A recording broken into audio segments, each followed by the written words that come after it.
अस्सलामुअलैकुम वरहमतुल्लाहि वबरकातुहू। महतरम नाजरीन, आज 19 जनवरी 2022 बरोज़ बुध की बड़ी अहम खबर आपसे शेयर करने जा रहे हैं। नाजरीन किराम, आपको बतला दें कि 2021 दिसंबर के महीने में एक तकरीब के दौरान आरएसएस चीफ मोहन भागवत से मुलायम सिंह की मुलाकात हुई थी, जिसकी तस्वीर सोशल मीडिया पर खूब वायरल भी हुई थी और आप स्क्रीन पर भी देख सकते हैं।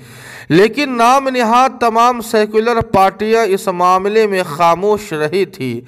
जनाब असदुद्दीन ओवैसी साहब ने जमकर इस पर तनकीद की थी, क्योंकि अगर मोहन भागवत के बाजू में मुलायम सिंह की जगह असदुद्दीन ओवैसी साहब इत्तिफाकन होते तो असदुद्दीन ओवैसी साहब को भाजपा और आरएसएस का एजेंट कहने में देर नहीं लगती।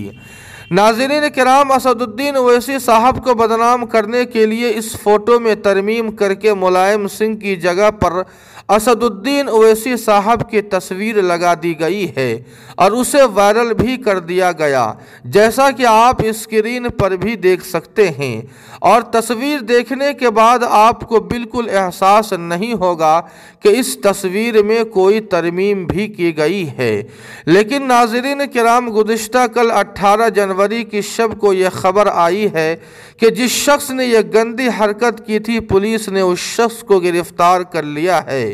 उस आदमी का नाम और तस्वीर दोनों आपको बताऊंगा, लेकिन नाज़रीन किराम, हमें बिल्कुल ऐसी उम्मीद ही नहीं थी कि ये गंदी हरकत करने वाला कोई मुसलमान भी हो सकता है, क्योंकि मोमिन की शान ही नहीं है कि वो किसी पर झूठे इल्ज़ामात लगाकर बदनाम करे। मैं मुसलमानों के बारे में ख़ास तौर पर इसलिए बोल रहा हूँ क्योंकि ऐसी गंदी हरकतें करने वाले हमारे मुल्क में 2-2 रुपये पर बिके लोग ही होते हैं। मुसलमान हरगिज़ ये गंदी हरकत नहीं कर सकता। नाज़रीन किराम, इस शख्स का नाम एडवोकेट खलील अहमद है, जिसने ये गंदी हरकत की है। आपको बताता चलूँ कि ये खबर असदुद्दीन ओवैसी नाम से फेसबुक पर एक पेज है जो वेरीफाइड ऑफिशियल पेज नहीं है, अलबत्ता लाखों फॉलोवर्स है। एक बड़ा पेज है एमआईएम का जो असदुद्दीन ओवैसी की हिमायत करता है। आप वहाँ भी ये खबर देख सकते हैं। अलगज़ नाज़रीन, दुआ फरमाए कि अल्लाह पाक तमाम मुसलमानों को अक़ल सलीम अता फरमाए। जी हाँ नाज़रीन किराम, इस खबर के मुतालिक आपकी क्या राय है, कमेंट करके हमें ज़रूर बताएं।